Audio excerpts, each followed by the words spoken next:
with me after the fight, Larry and Ben Doughty. How are you doing, guys? If we can call it a fight. I'm being critical of myself. I didn't do a good job, to be honest. And whatever criticism people want to lay on me, fine. I'm not. There were some big right hands. Yeah, of course.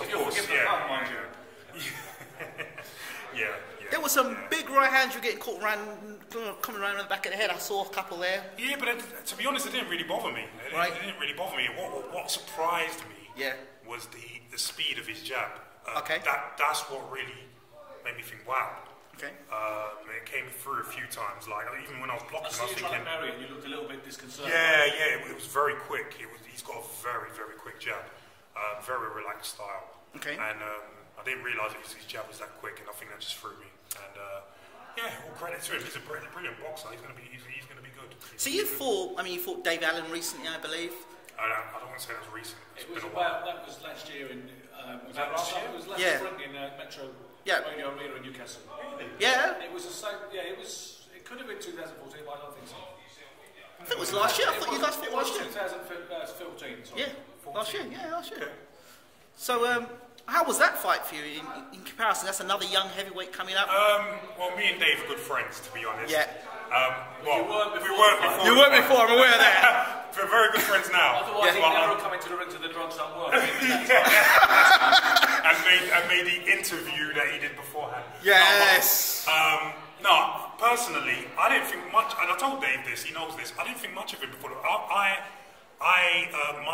elbow. I've got a bad elbow problem. Yeah. And my elbow went during that fight. Otherwise, I was in that fight. Everyone was saying I was in that fight. Right. And I was doing quite well. Okay. Subsequent to that, though, we went on a sparring trip to Scotland to spar Gary Cornish for a week. And he showed me stuff that I thought, where the hell was that? When we were fighting, you know what I mean? Yeah. Now I understand why people are making noise about it. He's a brilliant boxer. Yeah. If he can stay in shape, Dave will do something. Trust me. Do me a favour. Look down his camera and say that, please. Just look down the camera and say that. Dave Allen, if he stays in shape, will do big things as a heavyweight. Dave. You know me anyway. I'm not trying to blow smoke up your ass, even though we're friends. You need to stay fit, and you know you're going to do something as a heavyweight. Where do you think he goes? British, Commonwealth, European world? Where would you think Dave could go at full potential? You see, he's so young. Yeah. It's hard to say what his full potential is. It's also my personal belief there are so many titles available today that it's hard to put a ceiling on anybody's potential who can half fight at all. Yeah. Because we've seen it happen. Yeah. I mean, put it this way, I believe he can mix it with the best of British, and that includes Anthony Joshua. Yeah, he did. Because he sparred Joshua regularly, and for him to be sparring Joshua regularly, he must have something about him. Yeah. And he's doing that not being in shape. And he's saying not off his feet. He's taking the best shots from Joshua and coming back. So I mean, I've seen him. I'm not going to let out too much in what happened in Scotland. Yeah. But I've seen him in devastating form in sparring. I have seen him. I've heard as well. Yeah. And I don't want to embarrass anyone. Yeah. Again, like I said to him, where was that when we were fighting? But not only that, I'm like, you need to be in shape. You know. If you're in shape, you're going to do some damage. In shape, dedicated, focused. Which he is, to be fair, he is now getting like that. You know, the last fight he was in decent shape, and he needs to continue in that vein. But I'm always onto him about it, you know, so, you know, let's hope that he just continues in that vein. But he will be very good if he just sticks to it and is dedicated. Ben, I've got to ask you. Up close, Hughie Fury. How was Hughie Fury tonight from what you saw of him up close? To be honest, I wouldn't judge him on tonight. I've seen him box before. I saw him box at Monte Carlo on the undercard with Golovkin Murray. Yes. I saw him live then, and I'd seen him on TV beforehand. Yeah. I obviously see he's a decent fighter, he's good talent, great mover. He's got shades of a kind of I don't want to put this kind of hyperbole on him, but the resemblance to young Cassius Clay. He's not on that level, but he has shades of that kind of fluidity and a quick jab, like you said. Yeah, so he's the kind of fighter that I like. I'm not going to judge him on tonight because Larry didn't give me anything to judge him against. Yeah. So with Larry, I can make the point now. I told him to stand up tall, move his head, use his jab, and not to bend over. He's formed a habit recently for bending over, trying to turn the left shoulder, and trying to sit so low that there's nothing they can really do but hit him on the back of the head or the kidneys if he doesn't come back up with the referee. Absolutely. Or the referee doesn't make him stand up. That's why that punch was my fault. So. I told him that was going to happen tonight if he didn't that. And that's he went what ahead happened. and did it. Now the thing is, the only thing you can say as a caveat, the business is the way it is. He hasn't done a lot of training recently. He was ill recently. He showed up and took the fight. But you know, a lot of people pull out on Hughie Fury. They offered him a fight for money that he doesn't want to turn down in a period of time. You know, there you go. So, as a trainer, watching what happened tonight to Larry, obviously it's not a good sign or good sight. What goes through the mind when you're watching your fighter on the end of something like that? What goes through your mind? I just hope he's all right. But to be honest, I don't expect him to win anyway. I didn't expect him to win tonight. I don't expect him to win most of his fights because he's on the road and he's not got the ambition anymore.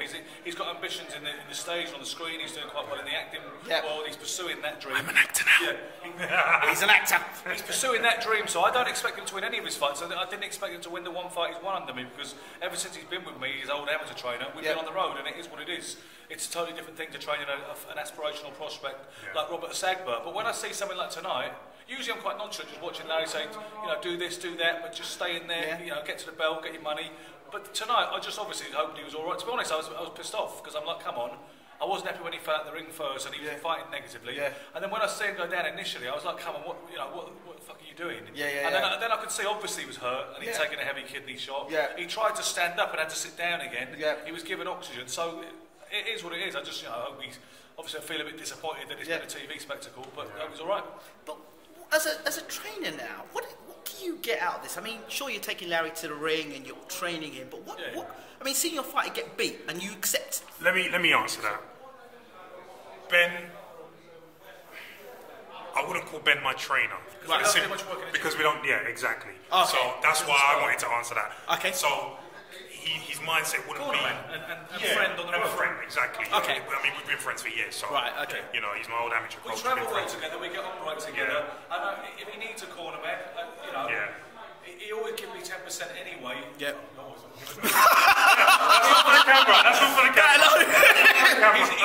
Except in extenuating circumstances, he always gives me 10%. Even though I haven't done hardly any work with him, he basically usually gives me 10% just to corner him on the night. And perhaps a couple of pad sessions in a week. Right. I don't like this phrase, but it really is what it is. Just break down the panel, that's what it is. I'm disappointed by tonight. I want to see him go the distance 8 rounds. I wanted to see him extend young Fury, Hughie Fury a little bit, and I wanted to see him box again on December 13th because he wants more cash. Now he can't do that now because he stopped. Finally, I just want to just talk about Tyson, obviously world heavyweight champion. Your thoughts first, Ben?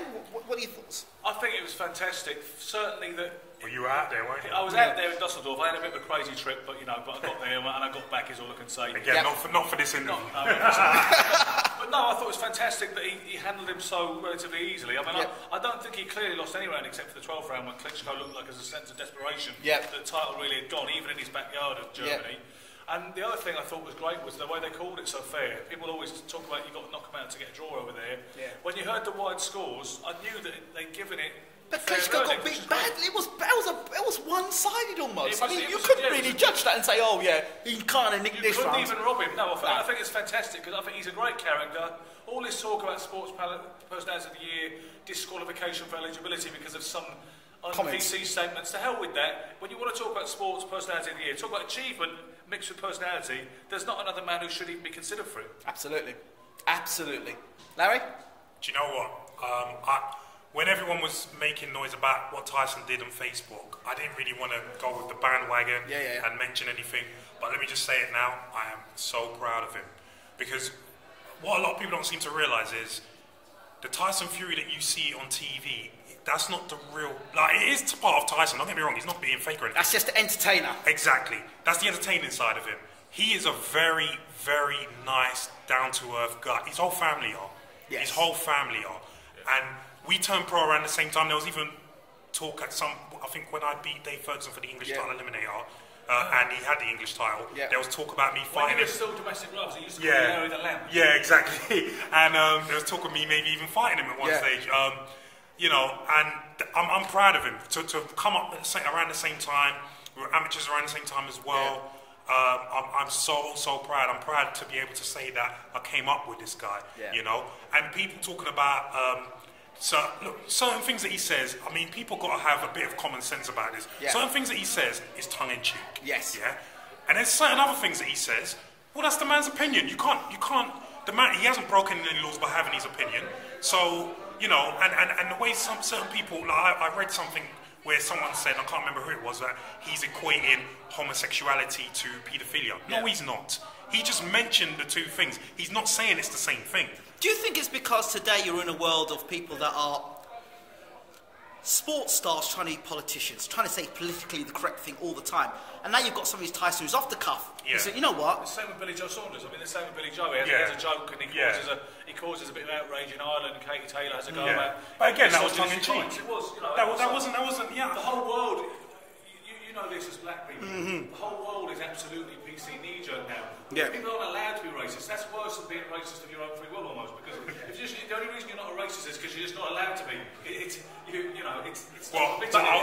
I wouldn't equate with that. You know what I'm saying? But do you know what, Ben? Do you know what? On the real, I would rather somebody come into my face and be racist to me, to my face, than the indirect. That's racists are more submerged now. I never was one back when it was okay to be one in the 1980s when I was growing up. You know what I mean? So you're so far from a racist. If anything, you're an honorary black man. If anything, I'm actually slightly anti-Caucasian. No, but I am so pleased with Tyson Fury as not only as heavyweight champion of the world, and for me, the #1 because he beat the man. Great. You know. Yep. No matter what Deontay Wilder says, but I'm pleased with him as a human being because whatever he believes in, whether you like it or not, he will say it, and he won't. Okay, he might not say it in a way that you like or in a way that might be politically correct. The way people. Well, I wouldn't even say politically correct because if he has a view which most people will deem politically incorrect. Yes. Which I don't necessarily think is. Yeah. But, you know, what's wrong with him having a viewpoint? The viewpoint is not, as some people say, homophobic. I mean, if he's a Christian, which he says he is. Yes, then he's got viewpoints. Of course he's going to have viewpoints. But he's airing those viewpoints. And you're going to know those viewpoints. Absolutely. So just look at the scriptures. Why can't he address it? He's not singling anyone out. He's not being abusive. So, you know, why can't he? Why is it that, if I say I'm going to be honest with you now. I'm a Muslim. Okay. Salam alaikum. Alaikum salam. I have many gay friends. I've got no problem with my friends. Yes. But do I agree with homosexuality? No, I don't. Yeah. Now. That's your standpoint. That's my standpoint. Am I going to abuse someone because they're homosexual? No, of course not. You discriminate against unreasonably. Of course not. I can only take people on merit. If they're good to me, I'll be good to them. Gay, straight, it doesn't matter. That's the only thing I can go on. So I'm not going to treat anyone differently because they're gay, you know. But is it something that is it a lifestyle that I agree on? No, but it doesn't make any difference to how I will treat that person. So, you know, and that's exactly, I think that's what Tyson's trying to say. He might not say it in the right way, and don't get me wrong, people might not even agree. Well, I know they're not going to agree with what I've just said. Yeah. But that's my viewpoint, and I'm not abusing anyone by saying that. You know, I'm not being condescending or anything. You're just saying it as you feel it. Exactly. You've got a viewpoint. You've got an opinion. And I will will debate with anyone who's homosexual. I'll debate with them, Yep. and I'll be friends with them. And I will be, like I said, I've got friends who are gay, so it's not a problem for me. If that's how you want to live your life, I can't judge any man. I can't judge. I'm the last person that should be judging anyone. I'm going to have to wrap you up there because we didn't get to the judges tonight. Never mind, Ben. No, but I basically in this day and age, I have to have a big, massive respect for Tyson, and I'm going to tell him that as well tonight, later on. Great stuff. What I mean? Great stuff.